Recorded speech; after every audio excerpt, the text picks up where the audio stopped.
740회 역설타임즈쇼 2013년 8월 26일 이널리 암살 바티칸 파월 SSBC 브릭스 CFR VOA 웨스트저널 DW 파이낸셜 타임즈 차이나 옵저버 굿타임 배타임즈 김길선 인디펜던트 POV 리포팅 프롬 우크라이나 The People Profiles 이런 제목입니다. 경제 대마불사 SSBC 조세회 피처 폭로는 무능부패 수고통 매국노 반쪽노면 문전비 우이파시오 푸딩 자유파시오 맹꽁 시파르 따위 적폐 국유원 귀족들을 타파하고 신흥 국유원이 새 금융질서를 만들기 위함입니다.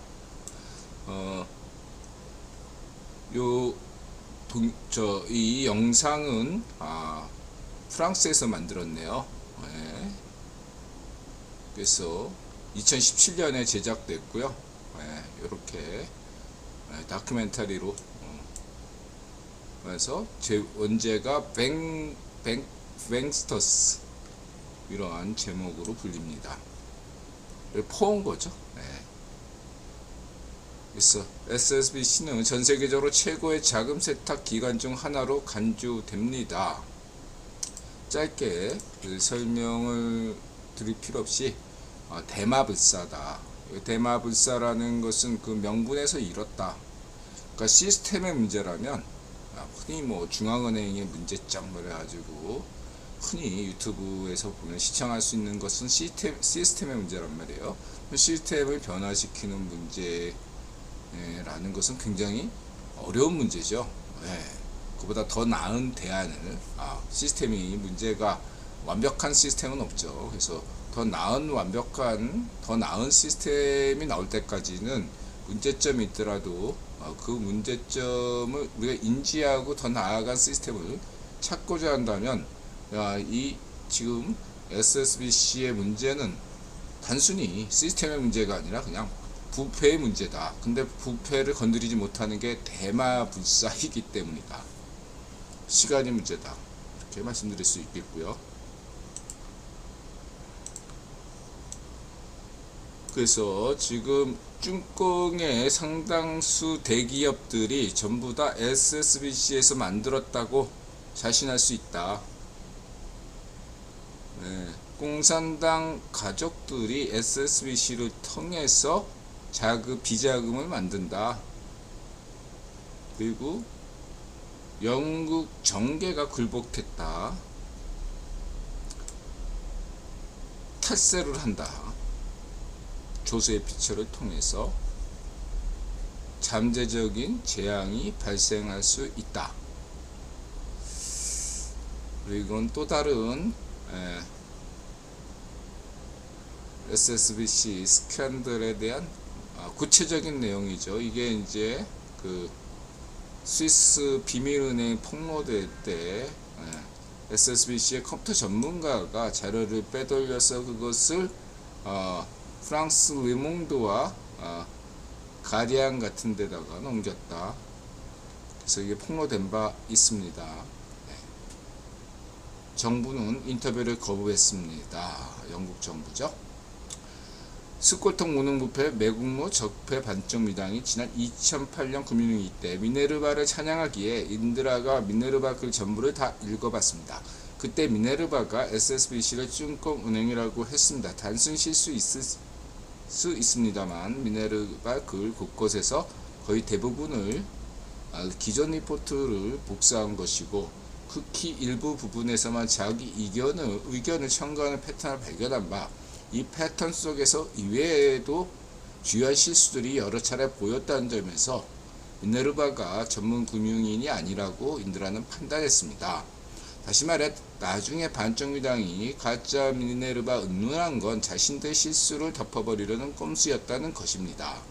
반쪽 민주당 아이들에게 감옥에서 극단적 선택을 하라고 살해 협박까지 받았던 미네르바가 사실은 진짜였던 겁니다. 반쪽미당은 홍콩 전문 금융인이라고 한국계라고 계속 강조했죠. 그래서 감옥에 있는 것은 가짜다. 계속 그걸 강조했습니다. 진짜입니다. 자, 그 다음에 이제 인드라가 이제 SSBC를 얘기하기 전에 프리메슨 얘기하죠. 인드라가 존경하는 심리학자 칼 융이 프리메슨이었다. 이런 거죠. 저는 프리메슨에 대해서 긍정적이라고 강조한 바 있습니다. 그리고 이러한 프리메슨들에 대한 생각이 긍정적이면서 어떤 영성을 통하든 지식을 통하든 그걸 신지학이라고 하죠. 어떤 것이든 제 기본적인 철학은 자신의 무지, 소크라테스가 그런 얘기를 했죠. 난 모른다. 모르는 나 자신을 안다. 저는 제가 우주의 비밀이라든가 신의 비밀이라든가 여러 가지 세상사의 모든 것들을 파헤치는 원동력은 결국은 신을 모르기 때문입니다. 그래서 절대 진리에 다가설 수가 없다. 인간의 인식론으로서는 한계가 분명하다. 그럼 왜 하냐? 바로 자신의 무지를 깨닫기 위한 거죠. 인간의 무지를 깨닫기 위해서 영성과 지식을 동원해서 계속 가는 원동력이죠. 인류의 원동력입니다. 신을 모르기 때문이죠. 그래서 아는 영성, 아는 지식 같은 것은 상대 진리일 뿐이다. 다시 말해서 칼 융 역시도 상대 진리의 나름대로 이렇게 부분적으로 코끼리 만지식으로 얻은 것들조차도 인드라에게 소중하기 때문에 그 정도에 만족하는 거지 마치 칼 융이 절대 진리에 도달한 것으로 생각하지 않는다. 이렇게 말씀드릴 수 있겠습니다. 다크서클님 어서오세요. 카시아님 어서오세요. 바다사원님 어서오세요.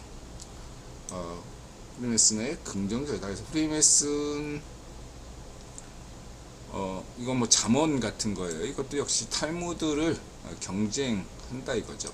그런 면에서 저는 개신교 칼뱅교에서 얘기한 그 선민이라는 것이 인간이 스스로 나는 신에게 선택받았다 라는 것은 그 자신의 그냥 삶에 긍정적인 어떤 영향을 주려고 하는 동기부여가 될 따름이지 절대 진리가 아니죠.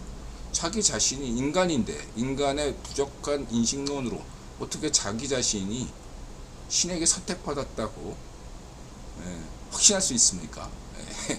전 확신 못해요. 예, 그렇습니다. 그래서 여러분들이 선민을 잘못하면 그게 바로 파시즘으로 흐른다. 다른 인간보다 내가 낫다. 왜냐하면 신에게 선택받았기 때문이다. 다른 인간보다 낫다. 그게 파시즘으로 흐를 우려가 있다 이거죠. 긍정적인 건 좋은데 그것은 어디까지나 신에게 다가서기 위한, 그러나 결코 신에 도달할 수 없는 그것과 인간관계에 관해서 다른 인간보다 낫기 위해서 그냥 프리메슨이 인드라이겠지만 유대인들의 어떤 따라잡기 위한 그런 어떤 것들에 대해서 동기부여가 된다는 측면을 긍정적으로 보되 그걸 너무 지나치게 생각하면 파시스트가 된다. 신 앞에 우리 인간은 모두 평등합니다. 모르니까 우린 신이 아니잖아요. 인간은 인간이지 신이 아닙니다. 아무리 인간 사이에서 인드라는 축구 못하고 손흥민은 축구 너무 잘하지만 손흥민이나 인드라나 똑같죠. 능력의 차이가 있을 뿐입니다. 그걸 부정하면 안 돼. 능력의 차이를 부정하면 안 됩니다. 그러니까 그 능력의 차이는 신과 비교해서 너무나 사소하다. SSBC는 처음에 아편무역을 위해 스코틀랜드 프리메슨이 지도하여 만들었습니다. 당대 영국 동인도에 사는 구변 초대 황제인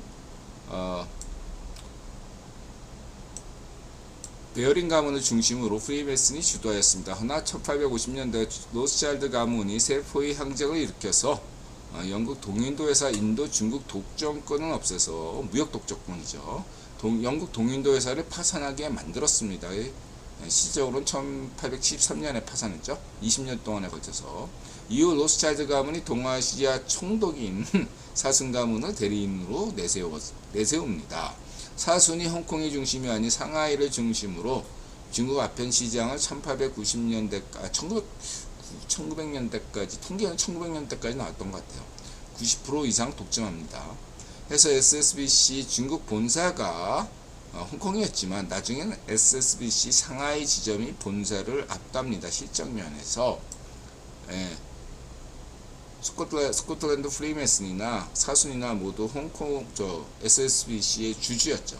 예. 예나 지금이나 홍콩 프리메슨이고 상하이는 유대인입니다. 그래서 중국의 현대사에서 예를 들면 뭐 1927년에 왜 그때 손문이나 장개석은 상하이로 가고 또 중국 공산당이 상하이에서 왜 이렇게 들고 일어났고 1873년에 대공황 때 상하이가 영향을 받았는가, 이런 것들은 다 이런 것들이 기본적으로 깔려있는 맥락을 이해해야 됩니다.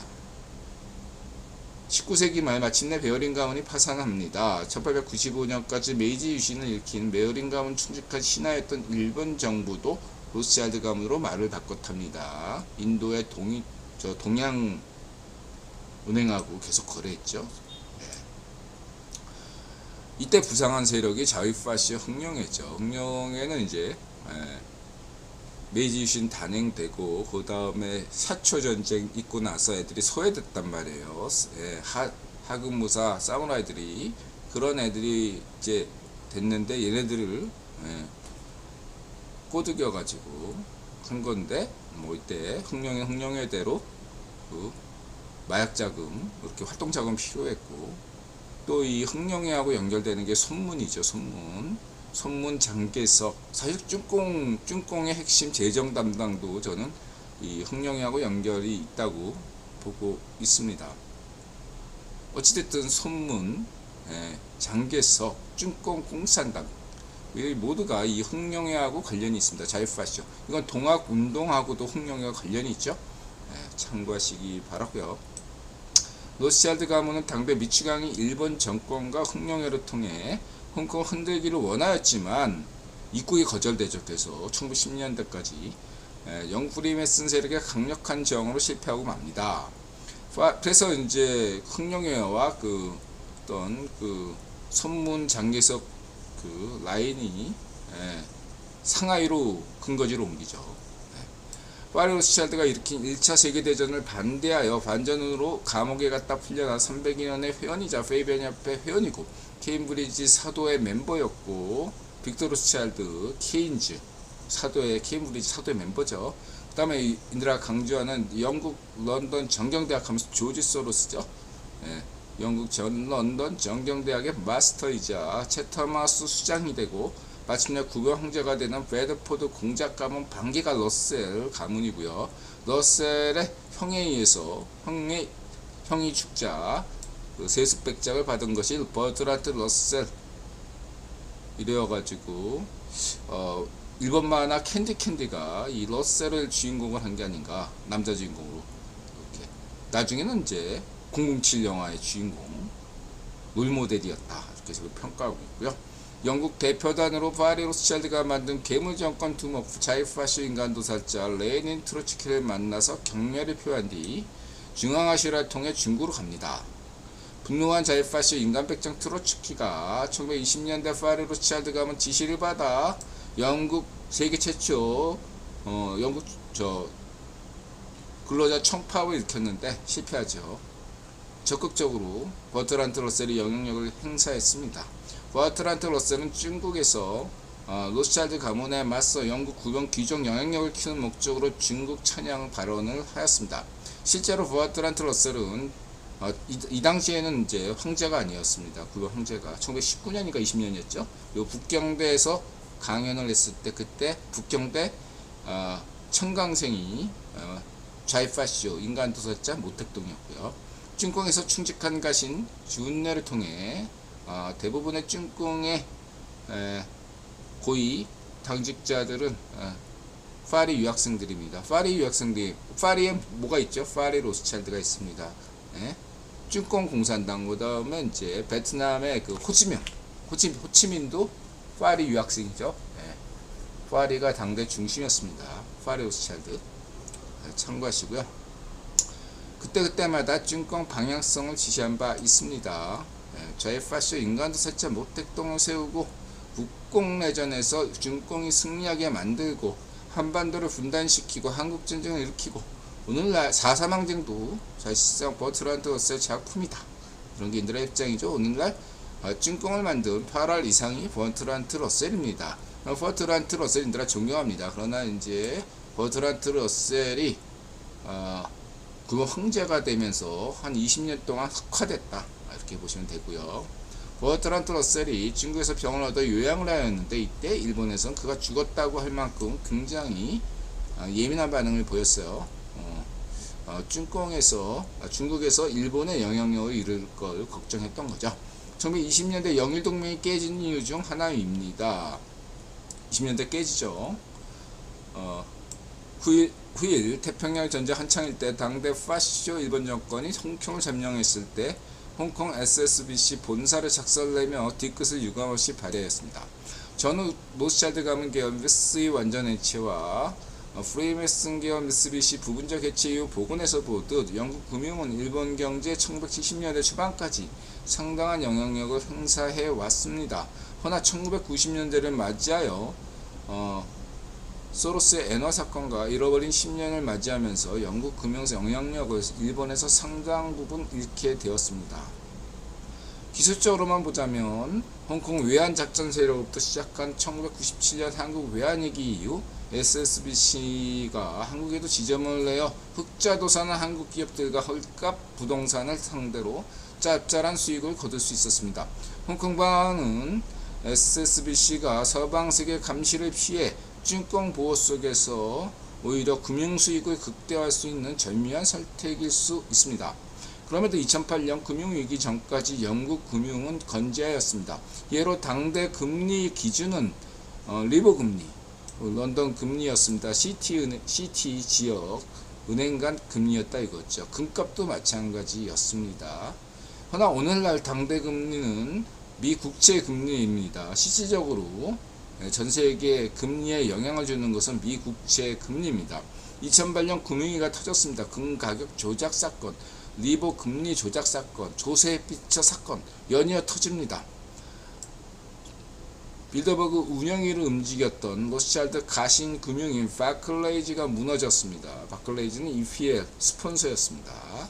물론 국제부가 무너져가지고 바클레이즈는 보존됐지만 상당 부분 국제금융면에서 사실상 영향력을 잃었습니다. 여기에 다른 영국 은행들도 많이 타격받았는데 SSBC만이 거의 타격을 받았다 할지라도 건재했습니다. 증권 개혁 개방 신자유주의 경제 발전 덕분입니다. 뱅크런을 걱정할 필요가 없었습니다. 끊임없이 자금이 증권에서 들어왔기 때문이죠. 여기까지 상기한 영상을 보기 전에 인드라 구입번호로 설명한 SSBC 은행론이고 나머지는 영상을 시청했어요. 네, 추천합니다. 네, 적극 추천합니다. 시간 날 때 꼭 보세요. 전신우님 어서오세요. 아주 잘 만든 다큐멘터리다.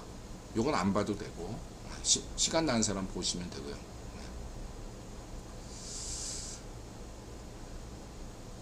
이 바티칸의 자금이 어떻게 운영되냐. 현금에 작은 동전을 넣는 모든 사람들은 생각할 겁니다.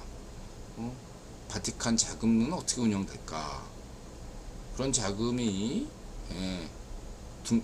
딱딱 둔갑해가지고 런던의 부동산이 된다 이거죠. 왜 이렇게 전세계 비자금은 영국 런던의 부동산을 그렇게 좋아할까요? 후딩도 좋아하고 첼시 구단주도 좋아하고 중동의 부자들도 좋아하고 런던이 너무 넘치니까 이제 맨체스터로 간 거고, 뉴캐슬로 가나요? 하여튼 간에 영국 시민들에겐 좋은 일이죠. 왜 이렇게 영국의 부동산을 좋아할까요?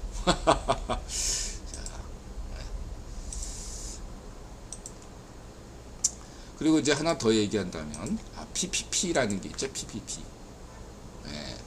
이거는 대중이 모릅니다. 이건 PPP 투자라는 게 있어요. 그래서 일정 액수 이상, 100만 달러인가?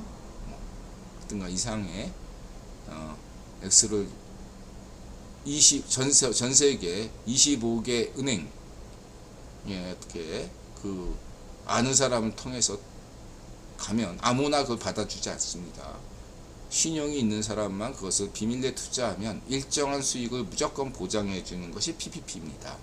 이 PPP는 그 인디펜던트 POV에서 폭로가 됐지만 일부분이 대부분 아프리카나 아시아에서 이렇게 자원 채굴 뭐 이런 것들로 초과 이득을 얻은 부분을 상당한 자금 세탁을 통해서 안전하게 고수익을 보장하는 시스템이 PPP입니다.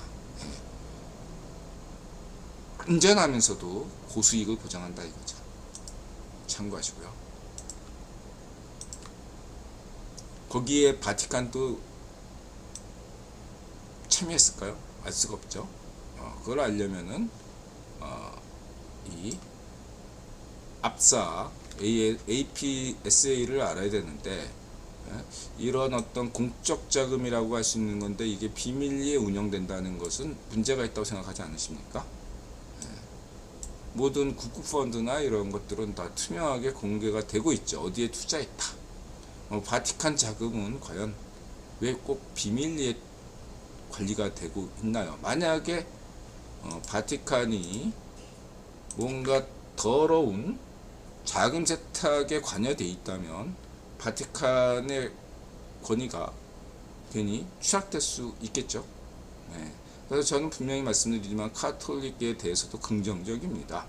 저는 아마 카톨릭의 로마 교황청의 자금 관리가 아마도 도덕적으로 가장 수준 높게 이루어질 거라고 믿고 싶습니다.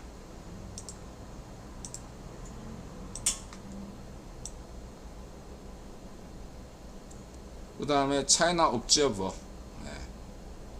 뭐 이렇게 어렵다. 그래서 내수 시장이라 하면 국내 수요 시장을 의미합니다. 국가나 기업과 개인 투자와 소비 총합을 말합니다. 국가는 정부 지출을 통해 투자를 하죠. 인프라 건설이 예입니다. 보통 GOP 항목의 기경 이렇게 잡힙니다. 보통 아파트 건설로만 이해하는데 그렇지 않고 인프라 토목 건축이란 국가 재정 항목에서 굉장히 역할을 합니다.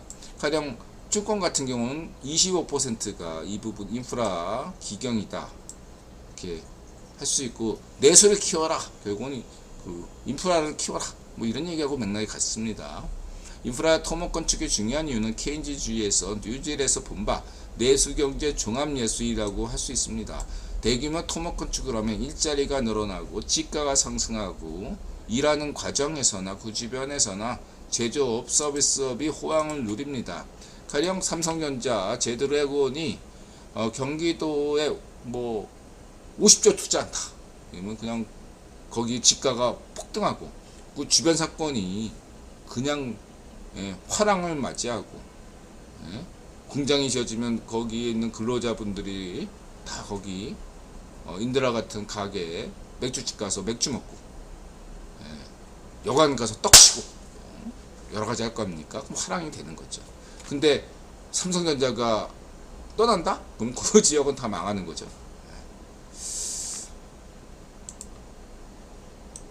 아주 찐꽁은 이미 제조업에서 맹꽁 시퍼르가 첫 권력을 잡았던 10년 전부터 문제를 야기시켰습니다. 사실은 그때 친절하게도 SSBC 같은 데서 권고했던 것이 내수를 키워라 였습니다. 마치 1990년대 초반, 사실은 1880년대부터 전두환 정부 때부터 이미 한국 경제가 지금 찐꽁과 같은 어떠한 상황에 처해 있었어요. 방법이 없었어요 그때. 저 80년대 때 가령 인드라가 이제 기업학과인데 엔진이 없어. 엔진은 1990년대 가서야 현대에서 엔진 하나 갖다 준 거예요. 그러니까 고급 기술을 해서 부가가치를 높여야 되는데 그런 기술을 주지 않으니까 기존의 그 가격 경쟁력은 이미 다른 경쟁 국가와 큰 차이가 없고 브랜드도 없고 어디까지 뭐 주문자 생산 방식 OEM이라고 하죠. 그걸로 버틸 수가 없었던 게 1980년대예요. 근데 상황 여건이 좋아져 가지고 삼저다 해 가지고 그게 잠시 풀렸던 겁니다. 그래서 노태우 대통령이 과감하게 이렇게 말했죠. 소비가 미덕이다. 방법이 없으니까. 그래서 아파트 예, GDP를 늘리려면 다른 거 있습니까? 예, 100만호 아파트 건설. 그래서 집값 폭락했죠. 우리 아파트도 90년대 때 노태우 정부 때 만들어진 아파트입니다. 재건축을 앞둔. 자, 이전까지는 박정희 대통령을 비롯한 모든 공무원이 솔선수범해서 허리띠를 졸라맸던 거죠. 근데 이제 아무튼 메콩 시파로 2기가 시작됐는데 대안은 무엇입니까? 제대로 된 경제 붕괴를 경험해야 하는 것 아니겠습니까? 그게 딱 10년 뒤에 한국 외환위기죠. 음모가 있었긴 하지만 1997년에 한국 외환위기는 한 번쯤 거쳐갈 통과 유례였다. 저는 그렇게 평가죠. 대마 불사여서가 아니라 ጭ꿍이 아직 세계 경제에 기여하는 것만큼 천천히 망해야 되는 것입니다. 당장 망한다고 하지 않았습니다. ጭ꿍이 한국과 같은 자유국가가 아니라 파시오 국가이기에 또 가능합니다. 더더욱. 어쨌든 좀비 은행과 좀비 기업으로 버틸 수 있다. ጭ꿍이. 20세기 초 영국 프리메슨들 중 일부가 당대 구변 황제인 로스차일드 가문에게 지나치게 절망하여 파시오 선택을 하였습니다. 이들이 일루미나티가 된 거죠. 프리메슨의 긍정성을 살지 못하고 그냥 이기려고 하는 거야. 하도 지다 보니까 난 반드시 이길 거야. 신의 선택을 받았어. 그게 바로 일루미나티인 거죠. 선민의식. 이게 파시즘이에요. 그 프리메슨 중 일부가 타락해서 좌익 파시스트가 되는 것이 일루미나티인 것입니다. 이들 일루미나티들은 꼼수로 어떻게든 이겨보겠다는 거죠. 아니 자본 싸움은 자본으로. 록펠러 가문이 자본 경쟁을 통해서 로스차일드 가문을 이겼잖아요. 그걸 어떻게 정치적 꼼수로 해보겠다고. 그게 파시즘이죠. 규칙에 의한 것이 아니라 반칙을 통해서 승부를 뒤집으려고 했던 거죠. 그래서 일루미나티들이 우파시조 히틀러를 만들고 좌파시조 인간백적 레닌 정권을 만들었던 거죠. 파리 로스차일드도 이에 대항해서 좌파시조 인간백적 레닌 정권을 만든 거죠. 결국 어떻습니까? 실력 차이는 명백한 것이다. 둘 다 끔찍한 인류 학살을 낳았다. 꼼수는 꼼수다. 당장 눈앞에 보이는 건 성공한 듯이 보이지만 결국은 가짜뉴스는 가짜뉴스로 판명될 뿐입니다. 오늘날에도 고스란히 적용 가능합니다. 일루미나티들이 ጭ권 경제가 아닌 ጭ권 정치에 올인했다는 데서 흥망성쇠를 엿볼 수 있습니다. 정치에 올인하면 즉각적인 효과가 일시적으로 나타납니다. 가짜뉴스 음모론 포퓰리즘에 대중이 열광하니까 말이죠. 허나 허망하게도 그 주의가 무척 짧습니다. 진짜 타임이 돌아온 대중은 등은 돌리기 마련입니다. 대중은 언제나 바보가 아닙니다. 언제나 개돼지가 아닙니다. 그런 면에서 저는 최근에 후쿠시마에 대해서 제보 주신 분이 무슨 한신대 나오시는 그 기장 목사들, 한신대 출신들 총동원련이 내려왔네 이런 어떤 비슷한 얘기를 들었는데 개인적 영성에 따른 그러니까 먹고 사는 짐이 아닌 개인적 영성적 결단이라고 믿고 싶습니다. 저는 그리고 후쿠시마 반대 많이 하는 게 나쁘게 생각하지 않아요. 옛날에 늘 강조하지만 데크틀딱 몇 달들이 좀 투쟁을 많이 해줬으면 좋겠다. 주명이가 좀 버텨줬으면 좋겠다. 늘 그런 얘기를 하잖아요. 저는 개인적으로 그런 후쿠시마 시위 많이 할수록 저는 그만큼 더 차기 총선에서 더 국힘 득표율이 높아진다고 믿는 사람입니다. 더 많이 해줬으면 좋겠어요. 다이트나님 어서오세요. 올해 일본 경제가 미국 경제에 이어 거의 유일하게 눈부신 성장을 하는 이유를 잘 알아야 합니다. 눈앞에 보이는 데이터에 대한 냉정한 평가와 함께 큰 그림을 보아야 할 것입니다. 인들라는 대한민국 시민들에게 늘 강조하였습니다. 자유자족 정신이냐 파시즘이냐 같이 공유 같이 갑시다. 이렇게 말씀드리고 싶고요. 그 다음에 이것은 독일 경제 위기다. 독일 경제 왜 위기냐 쭉 보시면 되고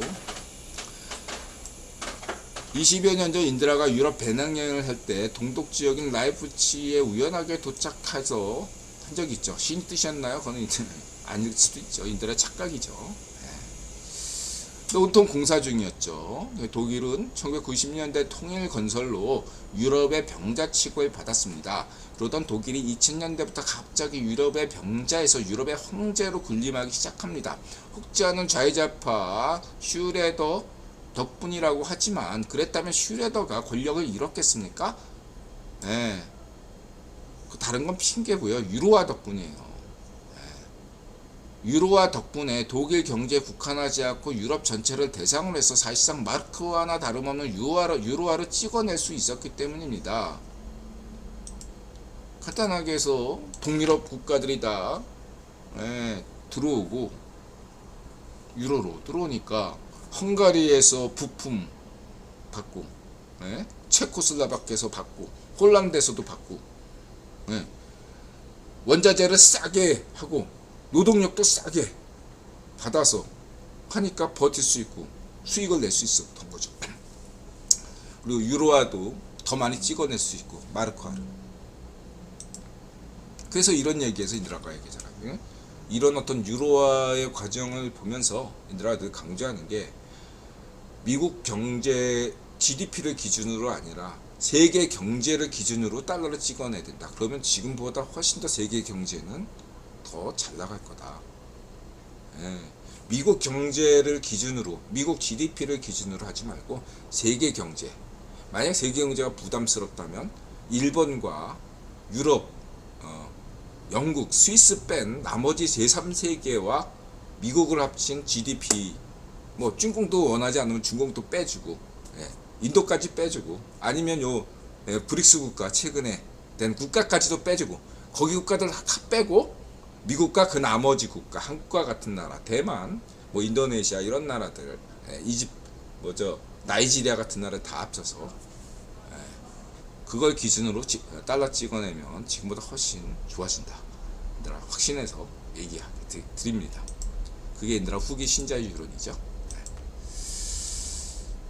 인드라가 늘 강조하지만 중앙은행 역할이란 돈은 찍어내는 데 있습니다. 얼마만큼 찍어내느냐에 대해 당대 합리적인 설명과 힘을 필요로 한다고 했습니다. 무작정 찍어내면 안 되는 거죠.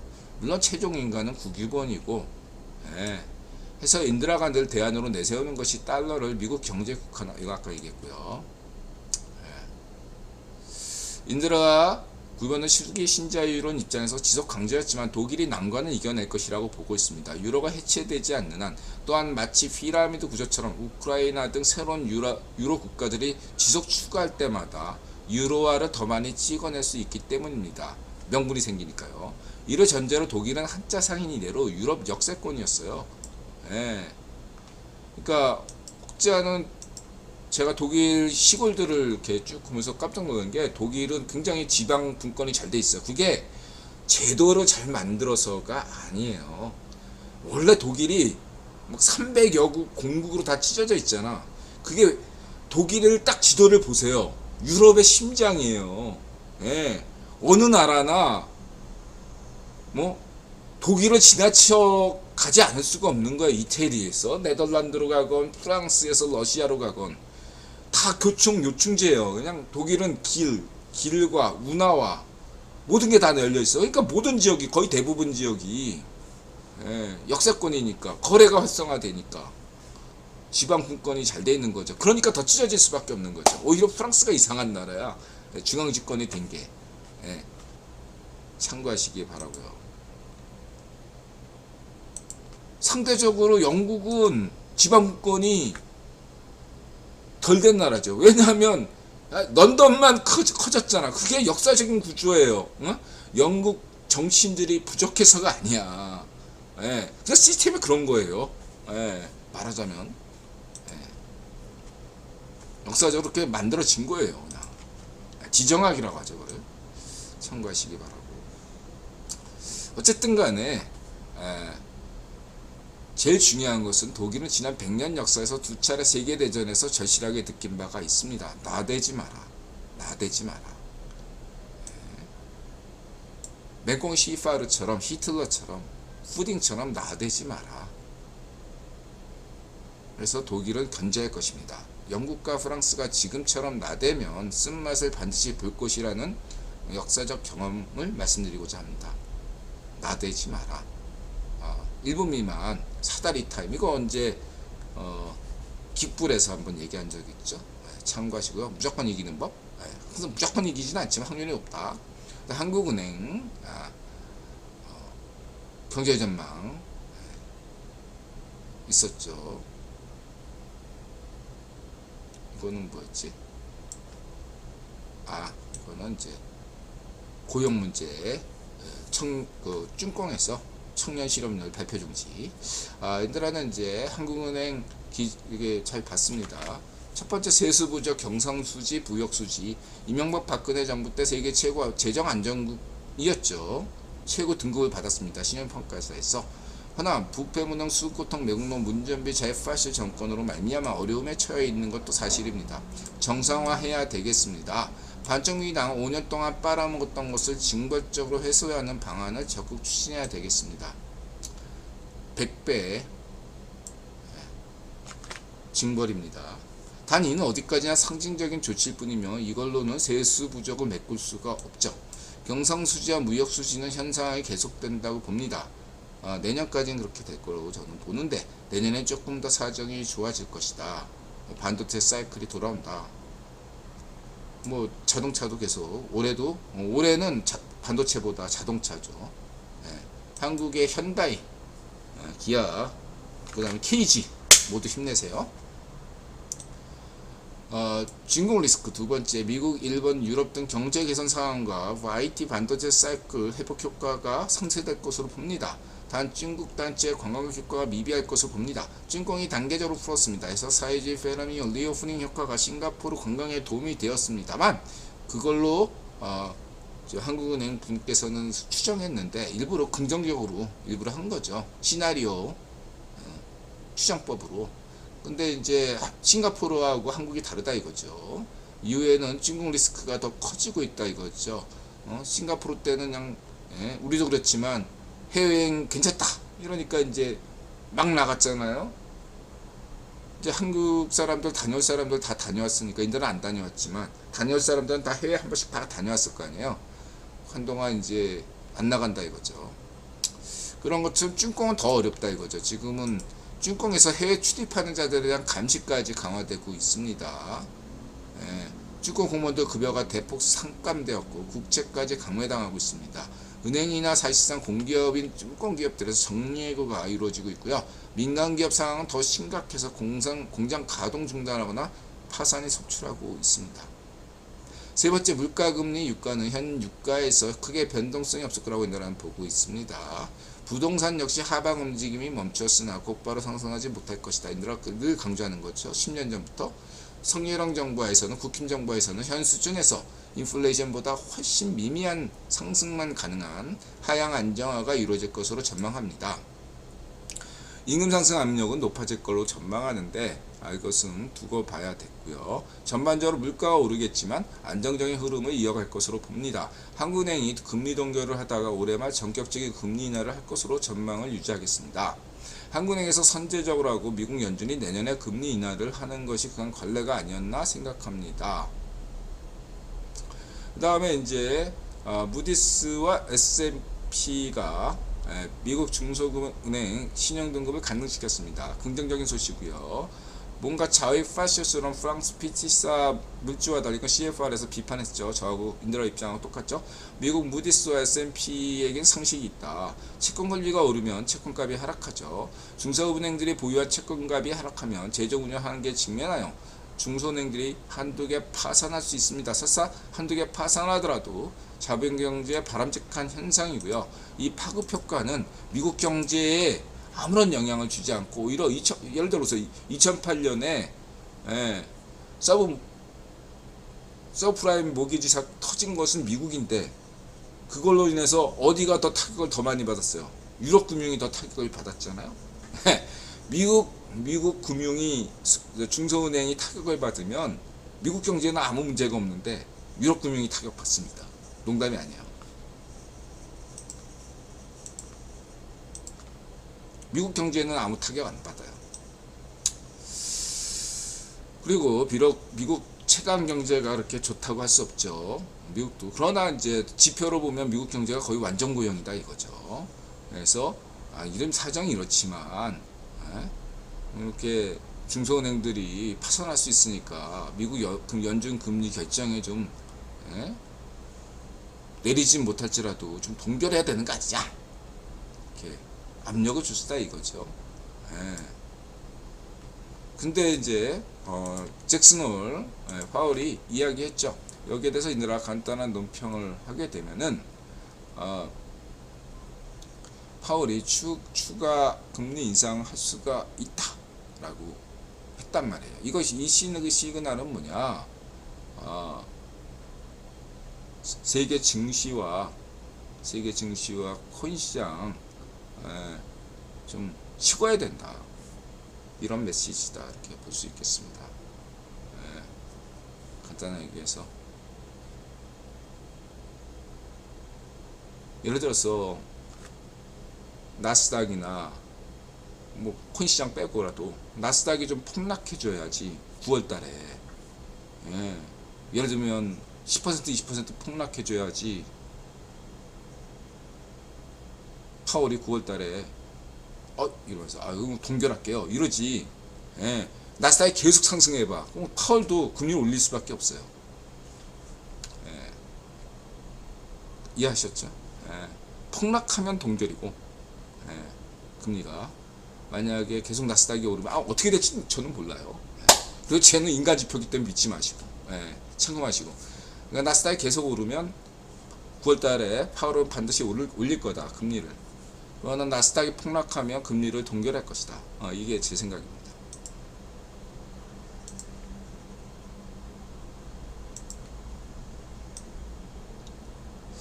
그래서 이제 금리 미 국채 금리 전 다 봐요. 1개월 그러니까 이 1개월짜리가 사실은 가장 단타 치는 분들한테 가장 중요한 게 사실 이 미국 1개월짜리예요. 여러분들 참고하시고, 저는 개인적으로 이 미국 2년 국채, 3년 국채를 재고순환 지수를 중시하기 때문에 30개월이기 때문에 지금 재고순환 지수 주기로 30개월로 보기 때문에 이렇게 보고 있고 10년물 국채를 보죠. 좀 이렇게 장기 투자하시는 분들은. 그래서 참고로 미국 10년물 국채금리 이분이 가장 오늘부터 가장 센 지금 현재 찾아보니까 가레스 솔로웨이라는 이분도 참고하세요. 그냥 이 사람 말을 신뢰하지 말고 지금 현재 인드라가 인터넷에서 유튜브에서 찾아보니까 제일 세게 하락을 발언하는 분이에요. 폭락론자, 폭등론자가 있고 폭락론자가 있잖아요. 양쪽 다 봐야 되겠는데 어쨌든 가장 센 이 폭락론자 이분은 하여간 역사적 저점을 만들 것이다. 얘를 막 그렇게 강조하는 사람인데 어쨌든 이분이 제시하는 것은 미국 10년물 국채금리를 4.33 참고하세요. 지금 4.231이죠. 4.231 4.33 보시면 좋을 것 같아요. 장기 투자하시는 분들 저점 이렇게 하시는 분들 참고만 하세요. 정확히 4.33. 다음에 이제 이것은 이제 브릭스. 전 두바이 좋아합니다. 만수르 좋아하고 아랍에미리트 이번에 브릭스 회원국가가 됐죠. 다 모든 게 그래. 한국도 그렇고 미국도 그렇고 영국도 그렇고 어느 나라건 싱가포르도 마찬가지죠. 모든 게 명암이 있는 거죠. 빛이 있으면 그림자가 있는 거죠. 브릭스 기존 5개국에서 11개국으로 늘어났습니다. 추가 국가는 아르헨티나, 이집트, 사우디, 아랍에미리트, 이란, 이티오피아입니다. 하나 유엔 안보리나 G5처럼 소수 국가들도 있어야 오히려 영향력이 큽니다. 해서 국가가 늘어난다는 건 오히려 영향력 약화로 이어집니다. 왜냐하면 5개국 사이에서도 지금 의견이 심각하게 엇갈리는 판이죠. 인도와 중공 얘처럼 10여 년 전 G5인가 G8인가에서 G20으로 갈 때도 인드라가 비판적 분으로 이유가 이거고요. 합의가 안 돼. 그 다음에 이제 이 브릭스라는 게 사실은 경제 공동체 G5에 대항한 그런 개념인데, 달러 대항 개념이잖아요. 그래서 G5는 유엔 안보리 대항체 개념으로 데이비 록펠러가 만든 것입니다. 핵심은 정상회의가 아니라 재무장관 회의죠. 하고 이들 국가 미국, 일본, 독일, 영국, 프랑스는 당대 실제로 돈이 있었죠. 이에 대해 채텀하우스 쪽에서 기획한 것으로 보이는 2000년대 초반 차이메리카 개념에 이은 브릭스 개념이란 달러 대항이란 명분 뒤에서 실은 G5에 대항하겠다는 영국은행이 있다고 할 수 있겠죠. 신자유주의 경제 발전에서 미국은행이 제조 직접 투자로 한다면 영국은행은 뒤에 숨어서 금융 쪽으로만 단물 쪽쪽 빨아먹겠다는 거죠. 직접 투자를 하게 되면 그래도 고용이 창출하고 부가효과도 생기는 반면, 직접 투자는 기술 이전도 되고, 금융 투자는 어떻죠? 그냥 유령회사 하나 딱 꽂아놓고 세금도 안 내. 본사로 저 무슨 바하마 같은데 그런데 딱 두면 세금도 안 내. 고용효과도 없어. 그걸로 쭉쭉 빨아먹는 거야 그냥 영국 HSBC. 고용효과도 없어. 무슨 부가효과도 없고 세금도 안 내. 기술 이전도 없어.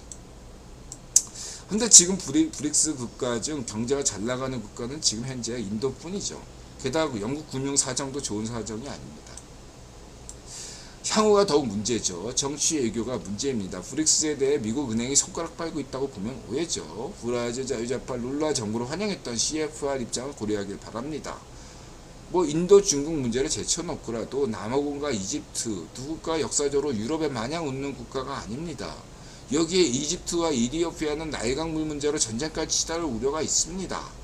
경제 문제입니다. 국제에너지협회에서가 화석연료가 2045년까지 영향력이 있다고 했습니다. 여기에 더 큰 문제가 중동 각국에서 가스 석유에 의존하다가는 사우디든 카타르든 만수르든 재정 위험에 도달한다는 보고서가 있습니다. 가령 아랍에미리트 연방은 지금 현재 석유 의존도가 5% 미만입니다. 모든 걸 인프라 투자해가지고 지금 아랍에미리트 연방이 잘 살고 있는 건데요. 선진국 수준을 유지하고 운때가 맞아서 레바논이 1970년대 중동의 파리라고 불렸던 레바논이 망하는 바람에 그런 중동의 싱가포르, 중동의 무슨 니스, 중동의 모나코처럼 이 두바이가 뜬 거죠. 여기 그래가지고 지금 UAE가 먹고 사는 건데, 문제는 지금 사우디 빈살만 네옴시티에서 보듯 고스란히 지금 모든 중동 국가가 아랍에미리트 벤치마킹 하고 있다 이거예요. 모두가 안 하고 자신만 해야 초과 이득을 얻을 수 있는데, 간단하게 해서 에버랜드가 경기도에 딱 하나만 있으니까 에버랜드가 잘 되는 거죠. 근데 수도권에 에버랜드가 100개가 있다고 쳐봐. 에버랜드 장사가 될 것 같습니까? 간단한 짓이죠. 암만 무슨 대박 아이템을 가지면 뭐해? 커피 전문점이 그냥 5m마다 하나씩 있어. 그러면 어떻게 됩니까? 쉽지 않죠. 마지막으로 영국은행 영향력이 나날이 감소해 가고 있습니다. 지속적으로 미국에서 원하는 것은 자신들의 헌법처럼 성문 헌법, 영국은 이제 관습법 주로 이렇게 기초로 가잖아요. 두리뭉실한 게 많다 이거예요. 근데 미국 쪽에서는 우리는 다 성문법으로 하니까 다 그냥 성문, 계약도 다 성문적으로 하고 눈에 보이는 걸로 가자 계속 주장할 거란 말이야. 이 요구를 거부할 수가 없거든. 시간이 문제다. 계속 유튜브 통해서 폭로가 나온다. 1편, 2편, 3편 시리즈로 나온다. 우리 블룸버그 우리 언니 이거 깜짝 놀랐어. 영화에서나 나왔던 미래 인간은 타임머신 타고 미래에서 오셨나봐. 블랙로그 가짜뉴스 모론이고요. 차이나 옵저버 하나하나가 다 좋아요. 예, 적극 추천. 쭈공 문제에 대한 쭈공 경제에 대해선 최고다. 그 다음은 멕시코, 예, 아프리카, 예, 보시면 되고, 예, 세실로즈죠. 세실로즈. 이분이 잘 만들었어요. 세실로즈를 너무 긍정적인 관점에서, 저는 항상 이런 인물이나 회사 평가를 긍정적인 데서 출발하는 걸 굉장히 좋아하거든요. 이분 굉장히 세실로즈에 대해서 정말 잘 만들었다, 다큐를. 저는 멕시코 문제에 대해서 이렇게 생각합니다. 세계화가 제3세계 근로자들과 시민들에게는 복음의 희망이지만 유럽 몇몇 국가들은 좌우 파시스트들은 제3세계 경제발전으로 인하여 기득권을 상실하게 되어 세계화를 반대하고 있습니다. 해서 인도, 멕시코, 인도네시아 같은 국가들이 경제 발전해서 프랑스, 독일 같은 국가 대신 준기축 통화국이 된다면 유럽 사회 보장 제도가 하루아침에 무너질 수가 있는 거죠. 물론 확률이 매우 낮습니다. 아직까지는. 바로 그러하기에 그러한 저항에 직면한 기득권들의 반대 때문에 세계의 속도가 더딜 수는 있어도 멈추지 않을 것이다. 멕시코 신자유주의 경제성장도 가속화될 것이다. 두 번째, 현재 멕시코 경제 발전을 맡고 있는 요인은 현 멕시코 대통령입니다. 트럼프 같은 애죠. 세 번째, 다행스럽게도 현재 멕시코 최초 재벌이 뉴욕타임즈 대주주예요. 이 사람이 지금 중심을 잡고 있다. 이렇게 보시면 되고요. 하여튼간에 반쪽 정은이 하여튼간에 그 무슨 저쪽에 새망 같은 걸 만들었는데 완전히 망가졌대요. 이거를 지가 명령해 놓고 관료 탓하면서 자기만 빠졌다 이거죠. 근데 이게 김기서 누님 말 맞다나 행정부가 무슨 힘이 있어요. 당에서 시키면 그대로 해야 되는데, 당의 얘기에서 한치도 벗어나면 되는데 당이 책임져야 되는 거 아니야. 당 책임은 본 자신이 책임져야 되는데, 이건 반쪽 일성이나 반쪽 정의를 써먹은 수법이죠. 자기만 싹 봐서 다 관료 탓이다. 그것도까지도 좋아. 지가 살려가는 거. 왜 공식적인 그 노동신문 같은 데다가 쌍욕을 날리냐. 그거는 김기선 누님 말이 맞죠. 반쪽 일성, 반쪽 정의도 반쪽 정의도 하지 않은 짓을 북한의 그 관료들이 무슨 죄야. 거기 그 사람들한테 대못을 박냐. 대놓고 완전히 그 반쪽 노면이 그때 무슨 건설사 사람한테 뭐라고 해가지고 그 건설사 사장이 자살했잖아. 그거 하나만으로도 반쪽 노면은 참 인간이 못된 놈이에요. 인간적으로도 진짜. 더 얘기 안 하겠습니다. 대한민국도 이 정도인데 북한에서 어떻게 했어요? 그 반쪽 정원은 그렇다 쳐. 넌 좌회파시오 맹꽁 10%는 북경 근처에서 홍수가 그렇게 났는데 어디서 뭐하고 자빠져 있는 거냐. 이거는 반쪽 정원만도 못한 놈이다. 같은 좌회파시오도. 하여튼간에 뭐 정원 문제 건드린다든지 뭐 이렇게 뭐 무슨 뭐 부자들 뭐 이렇게 세금 한다든지 이런 식으로 다 꼼수 부리는 게 똑같아. 하나씩 근본적인 건 하나도 안 고치고 오히려 더 부패하게 만들면서. 얘네들 변명은 그거잖아. 어쩌다 잡은 정권이니까 더 해먹겠다. 여태까지 뭐 이렇게 문제가 있으면 그것을 개선해서 고칠 생각을 안 하고 그거를 더 해서 30년 해먹은 거를 5년 만에 해먹겠다. 이런 발상을 당연하게 생각해요, 얘들은.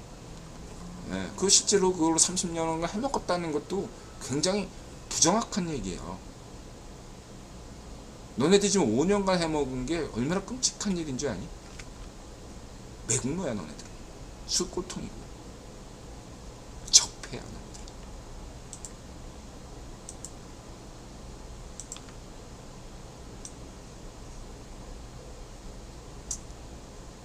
이렇게 쭉 보시면 되겠습니다. 인드라 추천.